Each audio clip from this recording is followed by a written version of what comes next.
Terima kasih Anda masih bersama kami. Bagi Anda yang baru saja bergabung, kami hadirkan kembali 3 berita utama hari ini.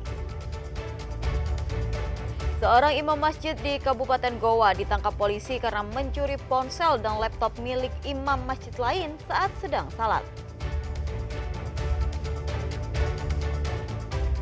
Buronan pencuri motor di Bali ditangkap di Makassar.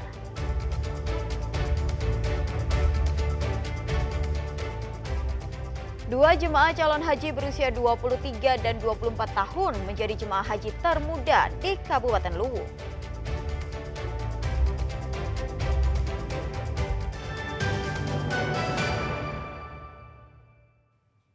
Petugas pemadam kebakaran memusnahkan sarang tawon di sebuah rumah warga di Kecamatan Paleteang, Kabupaten Pinrang. Pemusnahan ini dilakukan karena khawatir tawon menyerang warga. Menggunakan pakaian khusus, petugas damkar memusnahkan sarang tawon Vespa di salah satu rumah warga di Kecamatan Palateang, Kabupaten Pinrang pada Senin malam. Pemusnahan ini dilakukan dengan cara menyemprotkan BBM jenis Pertalite ke sarang tawon kemudian ditutup menggunakan kain. Pemusnahan sarang tawon Vespa afinis sengaja dilakukan pada malam hari untuk menghindari serangan serangga tersebut saat terusik. Pemusnahan sarang ini juga dilakukan karena warga khawatir akan tersengat tawon saat melintas jalan tersebut. Dilaksanakan biasanya kan siang. Banyak yang kita pikirkan Pak kalau siang, terutama itu anak-anak.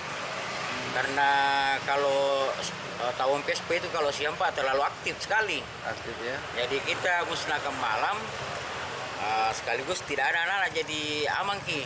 Oh, aman. Lebih bagus Ki dimusnahkan kalau malam daripada siang. Tadi Serangan tawon Vespa dapat berakibat fatal karena berpotensi mengancam jiwa. Suardi Gatang melaporkan dari Kabupaten Pinrang. Dua jemaah calon haji berusia 23 dan 24 tahun menjadi jemaah haji termuda di Kabupaten Luwu. Meski terbilang muda, namun pendaftaran mereka sudah dilakukan sejak tahun 2013 lalu.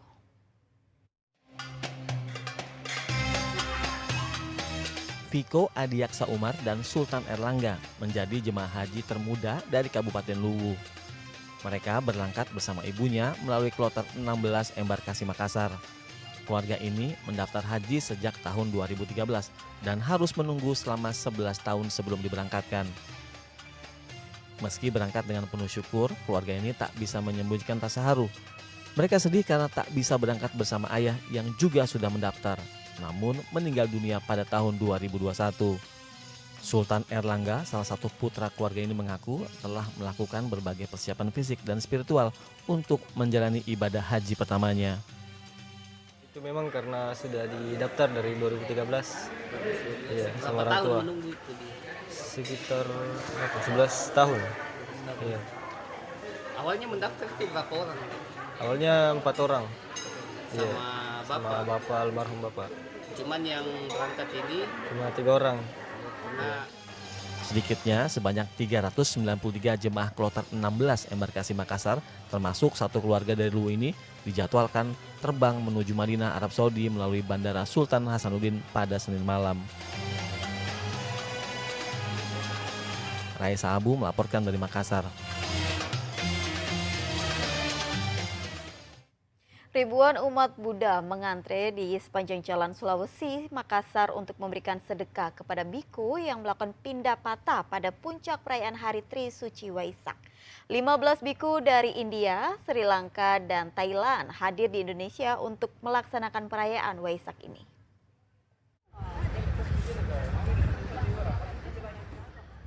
Berdiri di sepanjang jalan, ratusan umat Buddha Kota Makassar sudah mengantre untuk menyambut kedatangan para biku yang sedang melaksanakan pindah patah pada puncak perayaan Waisak.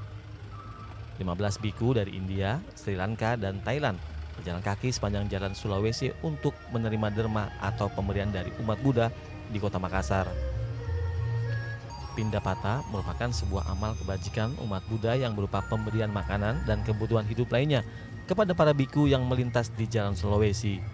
Pemberian tersebut menjadi wujud cinta kasih dan kebaikan yang tercermin dalam kerendahan hati warga yang bersedia memberikan. Tak hanya orang dewasa, banyak anak-anak yang sengaja dibawa oleh orang tuanya untuk turut serta memberikan sedekah kepada para biku.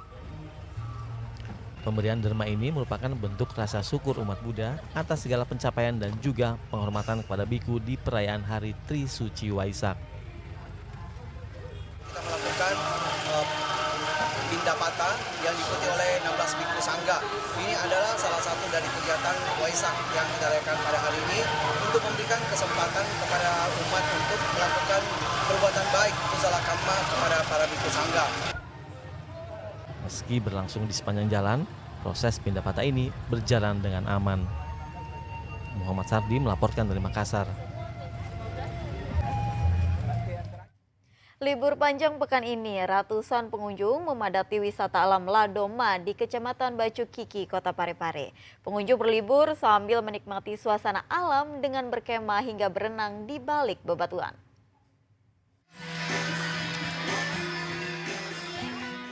Membawa alas tikar, makanan, hingga membawa penanak nasi. Warga datang beramai-ramai ke lokasi wisata alam Ladoma di Kecamatan Bacu Kiki, Kota Parepare. Suasana sejuk di bawah pepohonan dan sambil bersantap makanan menjadikan acara kumpul keluarga di libur panjang ini menjadi berkesan. Dan bagi yang suka berenang, ada sungai serta kolam yang dihiasi dengan batu-batu alam. Tempat ini juga sering dijadikan lokasi camping bersama keluarga. Untuk sewa tenda dibanderol dengan harga mulai dari Rp35.000 per malam dan Rp25.000 bagi mereka yang tidak menginap. Untuk fasilitas camping Pak, bawa kemah atau sewa sini Pak? Saya pribadi sini sewa Pak. Sewa ya? Pak, berapa Pak? Salah satu tenda itu berapa? 35 Per hari ya? Berarti murah ya? per malam. Per malam. Pengelola tempat wisata mengatakan sejak awal libur panjang hingga Senin, sudah ribuan pengunjung yang datang, baik bermalam ataupun tidak. Wisata ini menawarkan konsep alam sehingga pengunjung banyak meminati untuk berkemah. Pak, libur panjang ini gimana Pak? Ramai ya? Alhamdulillah dari hari Sabtu, Ahad, Senin ini lumayan ramai. Fasilitasnya Pak gimana? Apa semua ya? Kalau fasilitas sih sebenarnya kita sih sederhana sekali. Jadi kita cuma mau menjual alamnya. Alamnya ya? Kita bisa lihat bangunan-bangunan itu tidak ada bangunan yang mewah. Lokasi wisata alam ini juga mudah dijangkau, hanya membutuhkan waktu 30 menit dari kota Parepare. Untuk tiket masuk mulai dari Rp5.000 hingga Rp10.000. Suwardi Gatang melaporkan dari kota Parepare. Biasanya berada di balik kamera. Kali ini sejumlah jurnalis ikut dalam latihan militer di Markas Lantamal 6 Makassar. Kali ini para pewarta mendapat kesempatan untuk mengikuti pelatihan menembak bersama TNI Angkatan Laut. Sejumlah jurnalis dari berbagai media televisi mengikuti pelatihan menembak bersama prajurit TNI Angkatan Laut di lapangan tembak Markas Komando Lantamal 6 Makassar. Kegiatan ini merupakan bagian dari program sinergi antara TNI AL dan Insan Media. Ini untuk mempererat kerjasama sekaligus memberikan pengalaman langsung di lapangan. Sebelum praktek menembak, peserta terlebih dahulu mendapat pembekalan teori dasar, mulai dari pengenalan senjata api jenis pistol hingga teknik memegang dan menarik pelatuk secara aman dan tepat. Di bawah bimbingan instruktur dari TNI AL, para jurnalis dilatih fokus, ketenangan, serta pengendalian napas dalam membidik sasaran. Latihan ini juga bertujuan untuk membiasakan peserta dengan suara ledakan senjata yang biasa terdengar saat peliputan konflik atau latihan militer. Ada olahraga, jadi kita harapkan dengan latihan-latihan seperti ini itu menumbuhkan rasa sportivitas dari para insan media di dalam melaksanakan tugas. Jadi itu yang sangat penting yang kita sama-sama harus munculkan dari para insan media, bagaimana sportivitas dalam setiap kegiatan, dan ini kita latihkan di dalam menembak ini. Itu sebenarnya tujuan dalam menembak itu, olahraga untuk sportivitas.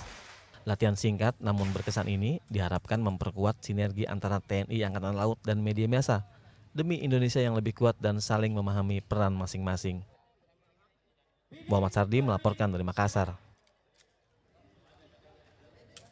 Laporan tersebut mengakhiri berita Makassar hari ini. Jangan lupa pastikan Anda subscribe channel YouTube YouTube Liputan 6 SCTV Daerah. Saya Tabita Putri, berterima kasih atas perhatian dan kebersamaan Anda. Selamat beraktivitas dan sampai jumpa.